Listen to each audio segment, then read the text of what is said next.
स्वदेश शख्सियत में आपका स्वागत है। मैं हूं अरविंद चौहान। वनोपज को बढ़ावा देने के लिए मध्य प्रदेश में प्रतिवर्ष वन मेले का आयोजन किया जाता है। यह वन मेला राज्य लघु वनोपज संघ द्वारा लगाया जाता है और साफ तौर पर उसके जो कर्ता धर्ता है, मतलब पूरा जो उसके मैनेजिंग डायरेक्टर हैं, इस वक्त हमारे साथ हैं विभास के ठाकुर। उनसे जानने की कोशिश करते हैं। 1990 बैच के भारतीय वन सेवा के अधिकारी हैं।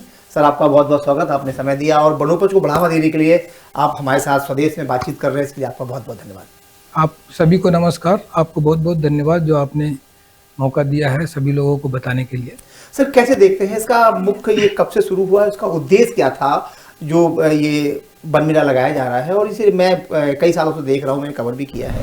इसका बेसिक उद्देश्य क्या है उसकी? साफ तौर पर आदिवासियों को बढ़ावा देने के, उनका जीविकोपार्जन के लिए, या हमने देखा कोरोना काल में बहुत सारी विसंगतियाँ हुई हैं, तो इसका क्या, कैसे देखते हैं, क्या उद्देश्य क्या है? इस वर्ष अंतर्राष्ट्रीय वन मेला 17 दिसंबर को शुभारंभ किया जा रहा है। हमारे महामहिम राज्यपाल महोदय और माननीय मुख्यमंत्री महोदय द्वारा इसका शुभारंभ किया जा रहा है। और इसका मुख्य उद्देश्य जो हमारे ग्रामीण आदिवासी हैं, जो जंगलों में जाके संग्रहण करते हैं, एमएफपी का संग्रहण करते हैं, लघु वनोपज का संग्रहण करते हैं, उनको उचित मूल्य मिले, उनका लाइवलीहुड अच्छा रहे, उनका आर्थिक स्थिति अच्छा हो, उनके लिए एक मंच हम लोग प्रोवाइड करते हैं ये मेला के तौर पे, जिसमें हमारे जो प्रसंस्करण करता है वो भी आते हैं, जो क्रेता है वो भी आते हैं। सभी लोग एक मंच पर रहकर एक दूसरे के बारे में जानते हैं कि किसको किस चीज़ की ज़रूरत है। जैसे कोई फैक्ट्री चला रहा है, कोई औषधि बना रहा है, उसको रॉ मटेरियल चाहिए। तो रॉ मटेरियल हमारे गरीब जो आदिवासी हैं वो कलेक्ट करते हैं जंगलों से, उनको रॉ मटेरियल चाहिए, तो वो रॉ मटेरियल उनसे परचेज करके और अपना औषधि बनाते हैं। तो पूर्व में जो 1984 में वनोपज संघ की स्थापना हुई है, उसके पहले इस तरह की कोई व्यवस्था नहीं थी। ठेकेदार लोग सीधे बिचौलियों के माध्यम से, ठेकेदारों के माध्यम से परचेज किया करते थे। लेकिन 1984 में जब वनोपज संघ की स्थापना हुई, तो उसके बाद ये जो ठेकेदार हैं, बिचौलिए हैं, उनको दूर, इस सिस्टम से दूर करके डायरेक्ट हम लोग परचेज करते हैं, ताकि उनको उचित कीमत मिले। बीज का मार्जिन पर वो वही बीज के जो मार्जिन है उसको ख़त्म किया गया है, ताकि उनको उचित कीमत मिले और लोगों का लाइवलीहुड अच्छा रहे और आर्थिक स्तर अच्छा बने। सर, अगर ये बात है तो सिंपल सी बात है कि जो वनवासी है उन्हें प्रॉफिट ज़्यादा होता होगा, क्योंकि बिचौलिए हट जाते हैं। जो बिचौलिए का मार्जिन सबसे ज़्यादा होता है, अगर पूरे देश की बात करें ना, तो कोई भी व्यवसाय उठा के देख लीजिए, जो ट्रेडिंग कंपनियां हैं, बड़ी बड़ी ट्रेडिंग कंपनियां हैं, वो बीज का मार्जिन इतना ज़्यादा रखती है कि जो पैदा करता है और जो बेचता है उसके बीच में उनका मतलब मुफ्तखोरी ज़्यादा होती है, तो उनका मार्जिन बिल्कुल कम बोल रहे हैं। जैसे अगर आप देखें तेंदुपत्ता का ही एग्जाम्पल लें, तो जो पूरा 2024 में जो हम लोगों ने लगभग 16 लाख मानक बोरा इकट्ठा किया, और वो हमारा 6400 की कीमत पर बिका है। 4000 तो हम उनको संग्रहण के नाम पर दे देते हैं कि संग्रहण पारिश्रमिक 4000 रुपये प्रति मानक बोरा, 6400 के रेट पे बिकता है। फिर जो ये बीच का गैप है, कुछ हम लोगों को अपना जो हम दुकान लगाते हैं, फड़ लगाते हैं, वहाँ पे मुंशी रहते हैं, सब रहते हैं, उसमें खर्च होता है करीब 800-900 रुपये पर मानक बोरा। तो लगभग आप मानिए कि 5000 रुपये खर्च होता है। तो जो उसके बाद जो 1500 रुपये बचते हैं, उसमें अलग जो उसका जो लाभांश हुआ, उसका हम लोग 75% फिर बोनस के तौर पर। अच्छा, बिचौलिया के जो प्रॉफिट को आपने लाभांश का रूप देके और उसका 75% हम फिर से उनको बोनस के रूप में दे देते हैं। अच्छा। और फिर जो 25% बचता है, उसमें से 10% हम लोग फॉरेस्ट डेवलपमेंट में खर्च करते हैं। 10% जो हमारे प्राथमिक वनोपज सहकारी समिति है, उनके अंतर्गत जितने गाँव आते हैं, उनके इंफ्रास्ट्रक्चर डेवलपमेंट के लिए। सर, समितियाँ कैसे बनाई जाती हैं? ये तो सहकारी समिति है, कोऑपरेटिव एक्ट के तहत बनती है। अच्छा, वो लोग बनाते हैं, फिर आप लोग से इंडिपेंडेंट है। वो प्राथमिक वनोपज सहकारी समिति इंडिपेंडेंट है। हमारा जो जिला, ये 3 स्तरीय है, एक मुख्यालय स्तर पे, एक फिर जिला लेवल पे जिला यूनियन है, और ग्रामीण स्तर पे प्राथमिक लघु वनोपज सहकारी समिति है। सारे तीनों इंडिपेंडेंट है। तीनों का सोसाइटी उसमें कोऑपरेटिव एक्ट में रजिस्ट्रेशन करके सहकारी समिति बनी है। अच्छा, बनाई गई है। फिर वो लोग आपसे कांटेक्ट करते हैं? वो लोग उनके हम लोग उनको फैसिलिटेट करते हैं प्राथमिक लघु वनोपज। अच्छा। आप लोग जाते हैं? हाँ, वो लोग परचेज करते हैं, फिर हम इकट्ठा उनको सेल करते हैं। अच्छा, ये इसका पूरा उन्हीं से करवाते हैं। अच्छा, ये सर कहाँ मध्य प्रदेश की बात करें तो सबसे ज़्यादा कहाँ होता है? ये रीवा साइड है या बालाघाट साइड है। तेंदुपत्ता तो सबसे ज्यादा रीवा सर्किल में ही होता है, लगभग 25% हमारा तेंदुपत्ता रीवा सर्किल में, सीधी, सिंगरौली, सतना। सर और क्या क्या आती है वहाँ से, गोंद भी वगैरह, ऐसा कौन कौन सी ऐसी चीजें आती है वहाँ से? बहुत सारे हैं, महुआ है, अचार है, हर्रा है, बहेरा है, ये सभी जंगलों में पाई जाती हैं, जिसको हम लोग अन्य लघु वनोपज के नाम से जानते हैं। एक तो तेंदुपत्ता लघु वनोपज, अच्छा अच्छा बाकी को हम अन्य लघु वनोपज के तौर पर लिख के अच्छा, उनको जैसे करते हैं। उनके लिए सरकार ने एक अच्छी बात की हुई है कि 35 प्रजाति ऐसे हैं जिनका न्यूनतम समर्थन मूल्य हम लोगों ने घोषित किया, अच्छा, तय किया हुआ है। उसी पर हम लोग खरीदते हैं।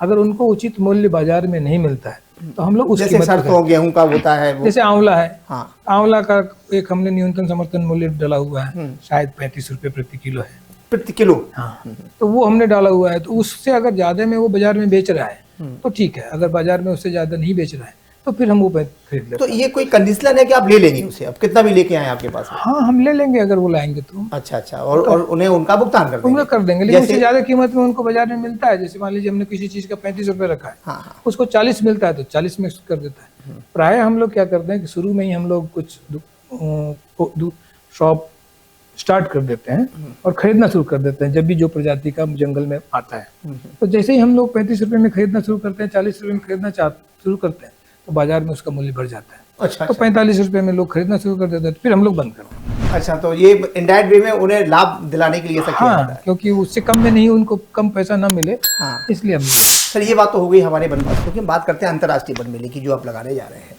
सर इसमें कौन कौन से लोग आने वाले हैं? क्योंकि पिछली बार मैंने कवर किया था, उससे पहले 3-4 साल से मेले को बराबर कवर करते चले आ रहे हैं। पूरे मध्य प्रदेश के करीब 40 प्राथमिक लघु वनोपज सहकारी समिति के लोग आएंगे। वंदन विकास केंद्र है हमारे यहाँ, उसके करीब 15-20 वंदन विकास केंद्र के आएंगे।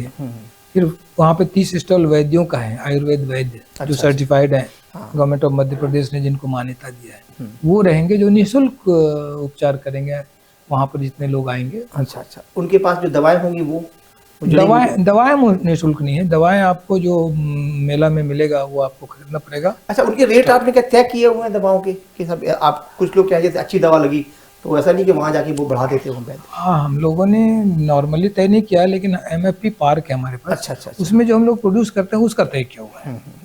तो अगर वो दवाई कर देंगे तो वो जो हमारा तय किया हुआ रेट है, हमने मतलब एक जो सिस्टम है प्राइस तय करने का, उस सिस्टम के आधार पे हमने तय किया है और उसके आधार पे कम से कम कीमत में हम बेचते हैं। सर अंतर्राष्ट्रीय वन मेले में जब 40 लोग, जैसे अंतर्राष्ट्रीय नाम इसका दिया गया है, तो कि बाहर से लोग भी आने की संभावना है, दूसरे प्रदेशों? हाँ, जो हमारे आसपास के देश हैं जैसे नेपाल, भूटान, श्रीलंका, एशिया के लोग, यहाँ के बांग्लादेश, यहाँ का जो क्लाइमेट है, यहाँ का जो जलवायु है अपने जैसा ही है, मैच करता है। तो उसी तरह के लोग, तो वहाँ के लोग भी कुछ एक आध स्टॉल भी हैं नेपाल वगैरह के आएंगे।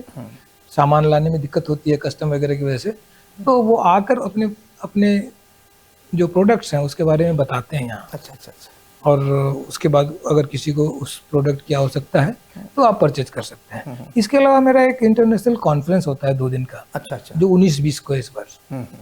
तो उसमें हमारे ऑस्ट्रेलिया के भी हैं जो वक्ता हैं, श्रीलंका के भी हैं, नेपाल के भी हैं। उसमें कुछ देशों के वक्ता हैं जो वहाँ पर जो चल रहे हैं मैनर फॉरेस्ट प्रोड्यूस में रिसर्च, या जो वहाँ उनका ज्ञान है उसके बारे में बताएंगे। अगर हम लोगों को यहाँ पर उसको रेप्लिकेट करने की जरूरत होगी, फिर हम उसका उपयोग करके यहाँ हम उसको यूज कर सकते हैं। सर बायर और सेलर मीट का भी शायद आयोजन किया जाता है, ये क्या होता है? वो किस बायर सेलर मीट में इस बार हमने थोड़ा सा चेंज किया है। जैसे देखिए, लघु वनोपज संघ बायर भी है और सेलर भी है। अच्छा, प्राथमिक वनोपज सहकारी समिति वंदन केंद्र में रॉ मटेरियल मिलता है, उसके हम बायर हैं। अच्छा अच्छा। MFP पार्क में हम उससे प्रोड्यूस बनाते हैं, औषधि बनाते हैं, आयुर्वेद औषधि बनाते हैं, उसके हम सेलर हैं। अच्छा अच्छा अच्छा। तो इसलिए हमने इस बार प्राथमिक वनोपज सहकारी समिति और वंदन केंद्र को बुलाया है ताकि उनसे हम रॉ मटेरियल खरीद सकें। गुणवत्ता में हम कोई भी कॉम्प्रोमाइज नहीं करेंगे। अब MFP पार्क का जो हमारा सामान है उसके लिए हमने यहाँ के जो प्राइवेट आयुर्वेद कॉलेज हैं उनके प्रिंसिपल्स को हम बुला रहे हैं। अच्छा, या यहाँ पर जो आयुर्वेद डॉक्टर्स हैं जो अच्छे हैं उनको 25-30 को हम बुला रहे हैं ताकि हम अपने जो औषधि हैं उनके बारे में उनको बताएं और उनको बोलें कि इस औषधि का आप उपयोग करो। तो ये आप नया इनोवेटिव है। हाँ, नया। पहले क्या था कि कि प्राइवेट लोगों को बुला के उससे एक रॉ मटेरियल की बात करते थे, लेकिन हमने बोला इस बार नहीं करेंगे। हम अपने सरकारी सिस्टम में रहेंगे, और अगर इसके बाद भी हमको परचेज करने की जरूरत होगी रॉ मटेरियल तो फिर टेंडर करेंगे। सर जैसे कुछ आयुर्वेदिक कॉलेज है, यूनिवर्सिटीज़ हैं, जैसे यूनानी यूनिवर्सिटी है, खुशीलाल है, तो क्या इन्हें भी आप आमंत्रित करते हैं? ये हाँ, इनको भी हम आमंत्रित करते हैं, इनके भी स्टॉल रहते हैं। इनको तो हम लोग दवाई भी सप्लाई करते हैं आयुष के माध्यम से। MFP पार्क का, MFP पार्क का की जो दवाइयाँ बनती हैं वो हम आयुष के माध्यम से इन सरशासकीय आयुर्वेद विश्वविद्यालयों को सप्लाई। आप पहले आयुष को देते हैं, आयुष हमको ऑर्डर देता है, हम सीधे वहाँ पहुँचवा देते हैं। अच्छा, वहाँ पहुँचवा देते हैं, जो भी उनका चार्ज होता है, जो भी हमारे जो रेट, हमारे और आयुष में जो MOU है उसका। अच्छा, उसके हिसाब से हो जाता है। तो ये मेरा 17 तारीख से शुरू हो रहा है और 23 तक चलेगा। कभी सर ये हुआ जैसे चूँकि 7 दिन का समय बहुत कम होता है, पिछली बार 5 दिन का था, आपने साथ पिछली बार जो पहले थे 5 से 7 दिन कर दिया है, अगर क्या ऐसी संभावना बनती है कि मेले का लोग बहुत सारे आते हैं तो क्या बढ़ने की संभावना बन जाती है, 1 दिन और बढ़ाया जाए ऐसे? ऐसा बनेगा? पहले 5 साल होता था, एक बार 5 से 7 किया गया था। तो उसी को ध्यान में रख के हम लोगों ने 5 से 7 कर दिया। अच्छा, कि ताकि ज़्यादा बढ़ने का कोई डिमांड ना हो, लेकिन अगर डिमांड होगा तो उस समय तय करेंगे। सर एक अगर बात करें पूरे प्रदेश की, क्योंकि ये अंतर्राष्ट्रीय वन मेला भोपाल में लगाया जाता है, तो क्या ऐसी आवश्यकता कभी महसूस नहीं की कभी कि इंदौर में लगाया जाए या जबलपुर में, या ऐसी कोई प्लानिंग है सरकार की या आपकी संघ की कि यहाँ जाके मेले लगाए जाए तो वहाँ के लोग लाभान्वित इससे हो सके? क्योंकि सर यहाँ वहाँ का आदमी यहाँ से आके जड़ी बूटी खरीदना थोड़ा सा कहीं ना कहीं दिक्कत हो जाती है, तो क्या ऐसी की योजना है पाइपलाइन? पहले हम लोग जबलपुर, इंदौर, भोपाल, ये सब जगह रीजनल मेला लगाया करते थे। इस स्तर का मेला तो नहीं संभव है कि सभी जगह लगाएं, लेकिन प्रदेश स्तर का अगर मेला की बात चल रही है कि बड़े बड़े शहरों में जैसे ग्वालियर, इंदौर, जबलपुर, रीवा, इस तरह के शहरों में अगर लगाने की बात होगी तो लगाया जा सकता है, कोई प्रॉब्लम नहीं। लेकिन फिर उसमें बहुत सारे चीज़ नहीं कर पाएंगे, जैसे हम लोग शाम को कल्चरल प्रोग्राम भी करते हैं, तो इतना लेवल इस स्तर का नहीं हो पाएगा। अच्छा, कल्चरल प्रोग्राम में जैसे मैंने लास्ट टाइम भी देखा था कि बहुत सारे लोग आते हैं, बाहर से लोग भी आते हैं, तो इस बार कोई विशेष अतिथि बुलाने कौन लोग आ रहे हैं? इस बार 18 तारीख को मालिनी अवस्थी जी आ रही है। अच्छा। और 19 तारीख को एहसान कुरैशी जी आ रहे हैं। और 20 तारीख को फिडल क्राफ्ट का है। 21 को सूफी बैंड है। अच्छा। और 22 को फॉरेस्ट मेलोडी, जो हम लोगों का फॉरेस्ट का फेवरेट है वो आपने। अच्छा, वो आप जो फॉरेस्ट मेलोडी आपकी होती है वो विभाग के लोग उसमें, विभाग के लोग ही उसमें गाना गाते हैं, वही रहते हैं। आप कॉस्ट आरक्षक से लेके और कोई भी PCCF तक बस सब एक मंच पे रहते हैं? फॉरेस्ट गार्ड से लेके PCCF तक, हाँ, जो अच्छा गाएंगे वो एक मंच। अच्छा। सर एक बात करते हैं, अगर पूरे अंतर्राष्ट्रीय वन मेले की बात करें तो ये मध्य प्रदेश में लगाया जाता है, इससे पहले यूपी में और कई दूसरे प्रांतों में लगाया जाता था, क्योंकि वहाँ वनवासियों की कमी है, आदिवासी वहाँ पे नहीं है। तो अगर कहीं लघुपत संघ को ऐसा ऑफर मिलता है कि जाके दूसरे प्रदेशों में लगाएं, तो क्या ऐसा करेंगे आप लोग? अगर वो प्रॉपर अगर हमको फाइनेंशियल सपोर्ट देंगे और गवर्नमेंट से फिर अनुमति मिलेगी तो फिर सोच सकते हैं इस पर। सर इसमें अगर बात करें पैसा सर कहाँ से आता है, जो इतना इन्वेस्टमेंट सर होता है, तो क्या जो लोग वनवासी लोग हैं, आदिवासी लोग हैं, जो सामान आपका खरीदते हैं, उनसे पैसा कलेक्ट किया जाता है या कोई और सोर्स ऑफ इनकम है? क्योंकि आपका केंद्र है, केंद्र से पैसा सरकार तो शायद बहुत कम देती होगी। गवर्नमेंट ऑफ इंडिया कई बार 10 लाख के आसपास दे देती है। हाँ, और हमारा जो मेन, आप अगर ये देखें तो एक अवेयरनेस टाइप का भी चीज़ है, प्रशिक्षण टाइप का भी चीज़ है। हाँ। हमारे जो प्राथमिक वनोपज सहकारी समिति हैं उनके लिए प्रशिक्षण का स्थल है, जागरूकता का स्थल है, एक्सपोजर की बात होती है। तो बेसिकली ये प्राथमिक वनोपज सहकारी समिति हम जहाँ बोलते हैं तो हमारे तेंदुपत्ता संग्राहक आ जाते हैं। अच्छा। तेंदुपत्ता संग्राहक का ही सब पैसा है।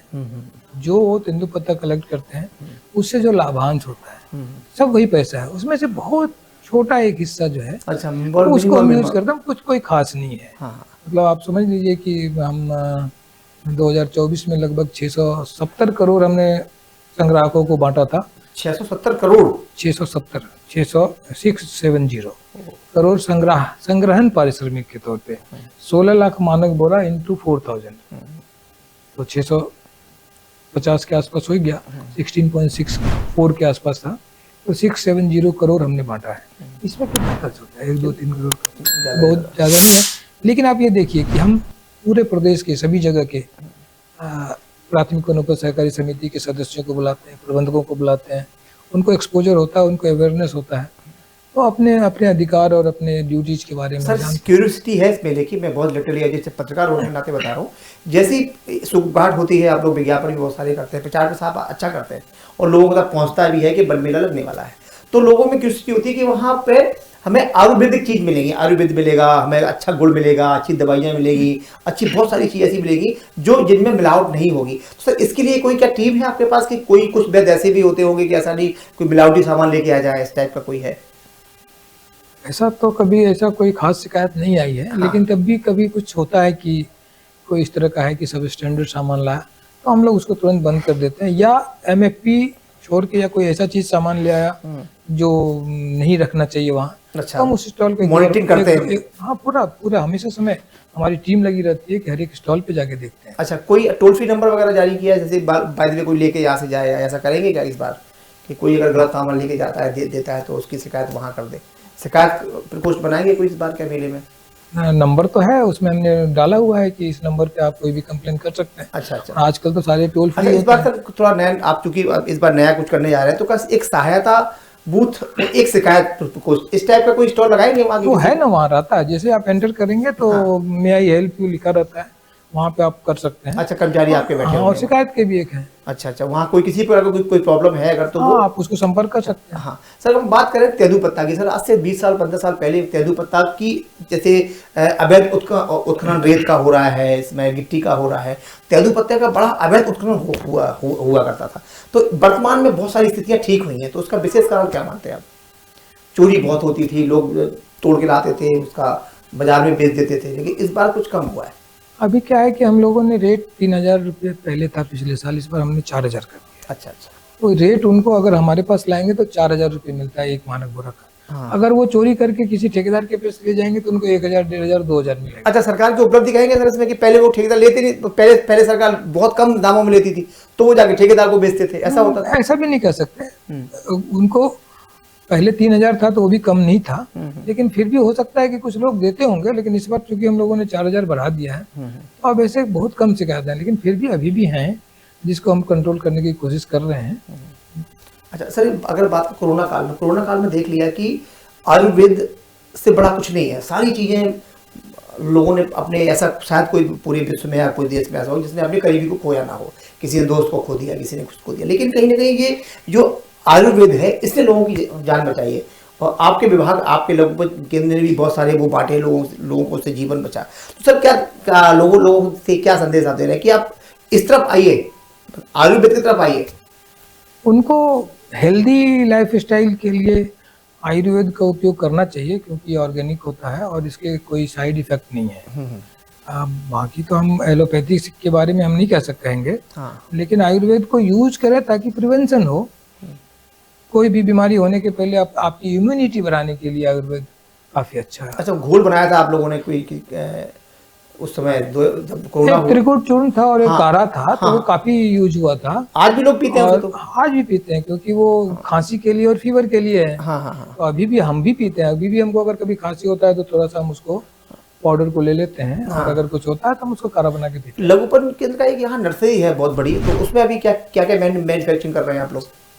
नर्सरी नहीं, संजीवनी केंद्र। हाँ, संजीवनी केंद्र। वहाँ कोई मैन्युफैक्चर नहीं करते हैं, जो हमारा एमएपी पार्क में जो मैन्युफैक्चर होता है, उसके औषधि को यहाँ लाके पब्लिक के लिए है, परचेज के लिए। अच्छा, क्या क्या बनाते थे उसमें? क्या अभी क्या बन रहा है? उसमें आपका वो मिल जाएगा, च्यवनप्राश मिलेगा, हनी मिलेगा, सुगंधा मिलेगा, अर्जुन चाय मिलेगा, इस तरह के आयुर्वेद औषधि मिल जाएगी। हनी आप खुद ही बनाते हैं वहाँ पे? हनी हम लोग फॉरेस्ट से हनी परचेज करके, समितियों से फॉरेस्ट हनी परचेज करते हैं, उसको प्रोसेस करके पैक करके सेल करते हैं। अच्छा, बालाघाट में ये जो आदिवासी बाहुल क्षेत्र हैं, वहाँ पे ज्यादा ये समितियाँ पूरे प्रदेश में सबसे ज्यादा कहाँ पे है?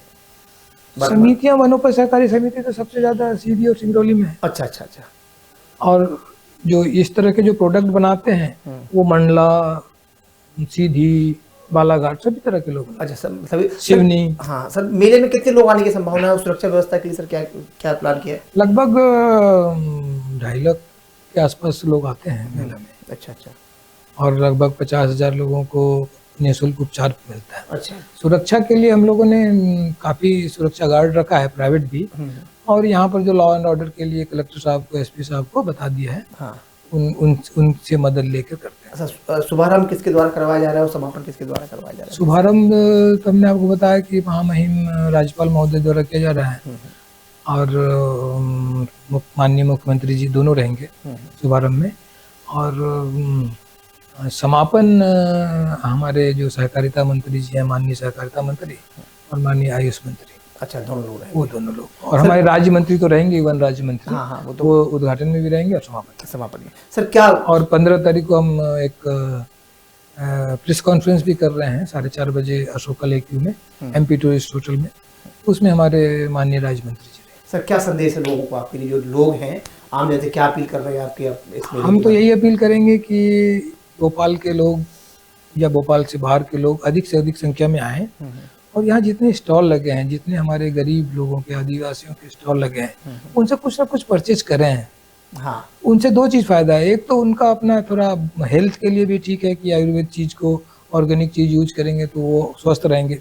दूसरा, जो हमारे गरीब लोग हैं उनकी कुछ लाइवलीहुड बढ़ेगा, उनको कुछ आय बढ़ेगा, ताकि उनका जो आर्थिक स्तर है वो अच्छा हो, वो बेहतर फील करें। अच्छा, ये आपका ये कहना है कि जो वैद्य वहाँ आएंगे, लगभग कितने वैद्य आपने बताया? 40 वैद्य, 30 स्टॉल है, लगभग 50 के आसपास आएंगे वैद्य आएंगे, वो जो वहाँ वो अपनी दवाई लेके आएंगे, वो अपनी भी लाएंगे और हमारे यहाँ जो मिलता है उसको भी। अच्छा, आपसे भी खरीदेंगे तो ये, अच्छा आपसे खरीदेंगे तो रीजनेबल रेट होगा उनका, ज़्यादा रेट तो हम लोग का मतलब गवर्नमेंट द्वारा जो फिक्स रेट है वो रेट। अच्छा, वही रेट होगा। अगर वो खरीदते हैं तो निश्चित तौर पे कि वो पैसा कहाँ जाता है फिर हमारे कलेक्शन में आता है। इसके बाद फिर आप जो जिन लोगों ने आपसे सामान आपको उपलब्ध कराया, जैसे हनी जिसने वो तो पहले पे कर देते हैं।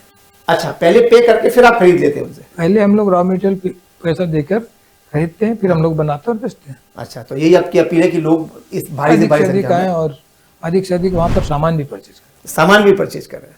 ठीक है, हमारे साथ थे विवास के ठाकुर और प्रबंध संचालक हैं लघुपज वनोपज केंद्र संघ के। साफ तौर पर उनकी अपील भी है और उनका ये कहना भी है कि आप ज़्यादा से ज़्यादा संख्या में आइए अंतर्राष्ट्रीय वन मेले में, क्योंकि अंतर्राष्ट्रीय वन मेला साल में एक बार लगता है और जो 17 तारीख से लेके, यानी कि 17 दिसंबर से लेके और 23 दिसंबर तक चलेगा, 7 दिन चलेगा। उसकी भारी मांग को देखते हुए पहले 5 दिन का था, अब ये 7 दिन का कर दिया गया है और अगर ज़रूरत पड़ती तो शायद एक आध दिन और सरकार से ये अनुरोध करेंगे कि इसे और बढ़ाया जाए।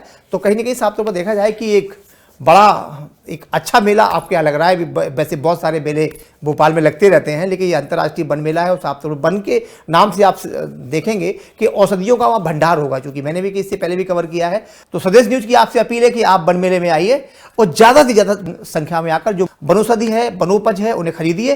कि एक आप सामान खरीदेंगे तो निश्चित तौर पर यह मान के चलिए कि जो वनवासी है, जो आदिवासी है, उनके जीवन स्तर में सुधार होगा। नमस्कार।